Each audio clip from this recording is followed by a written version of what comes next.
ഇന്നത്തെ ഗോസ്പലിൽ ഈശോ പറയുന്നു, ഒരു കടുകുമണിയോളം വിശ്വാസം ഉണ്ടെങ്കിൽ സിക്കിമൂർ മരത്തെ വേരോടെ പറിച്ച് കടലിൽ കൊണ്ടുപോയി നടാൻ പറ്റും. വിശ്വാസം കടുകുമണി പോലെ ഇരിക്കാനുള്ളതല്ല, അത് വളരണം, അത് മരമാകണം, അതിൽ ശാഖകളുണ്ടാവണം, ഒരുപാട് പക്ഷികൾക്ക് ചേക്കാറിന് ഇടം ഉണ്ടാവണം. എങ്ങനെയാണ് വിശ്വാസം വളർത്തേണ്ടത്? 3 കാര്യങ്ങളാണ്. ഒന്ന്, നമ്മൾ പ്രാർത്ഥിക്കണം.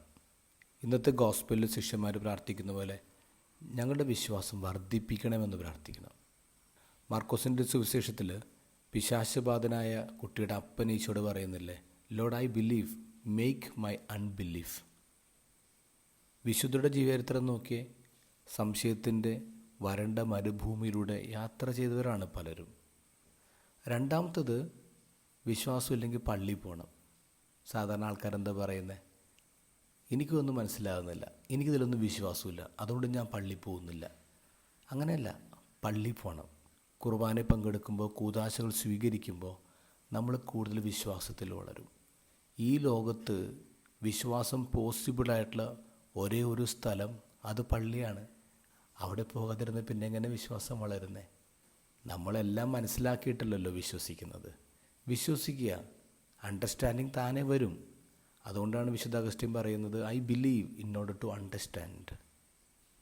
മൂന്നാമത്തത്, നമ്മളൊരു ട്രസ്റ്റഡ് കൂട്ടുകാരനായിട്ട് സംസാരിക്കണം. വിശ്വാസമുള്ള ഒരു കൂട്ടുകാരനായിട്ട് സംസാരിക്കണം. വിശ്വാസം ഇല്ലാത്തവരോട് സംസാരിച്ചാൽ നമുക്കുള്ളതുകൂടി പോകും എന്നുള്ളതാണ്. നമ്മളിങ്ങനെ ഗൂഗിൾ ചെയ്യുമ്പോൾ വിശ്വാസം ഇല്ലാത്തവർ സംസാരിച്ചുകൊണ്ടിരിക്കുന്നതാണ് ഈ ഗൂഗിൾ ഫീഡ് ചെയ്തുകൊണ്ടിരിക്കുന്നത്. അലകൃത അങ്ങനെ സെറ്റ് ചെയ്തിരിക്കുന്നത്. അപ്പോൾ നമ്മൾ കാണുന്ന വീഡിയോസ് മുഴുവൻ, നമ്മൾ കാണുന്ന സംസാരം മുഴുവൻ വിശ്വാസം നഷ്ടപ്പെടുത്തുന്ന തരത്തിലുള്ളതായിരിക്കും. അപ്പോൾ എന്ത് ചെയ്യണം? വിശ്വാസമുള്ളവരുടെ അടുത്ത് പോയി സംസാരിക്കണം. നമ്മളൊരു മുടിവെട്ട് കടയിൽ കയറിയിട്ട് ബിരിയാണി ഓർഡർ ചെയ്യില്ലല്ലോ.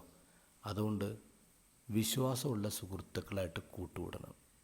അപ്പം നമ്മുടെ വിശ്വാസം അതൊരു കടുകുമണി പോലെ ഇരിക്കാനുള്ളതല്ല, അതൊരു മരം പോലെ വലുതാവണം. പ്രാർത്ഥിക്കണം, പള്ളിയിൽ പോകണം, വിശ്വാസമുള്ള കൂട്ടുകാരുണ്ടാവണം.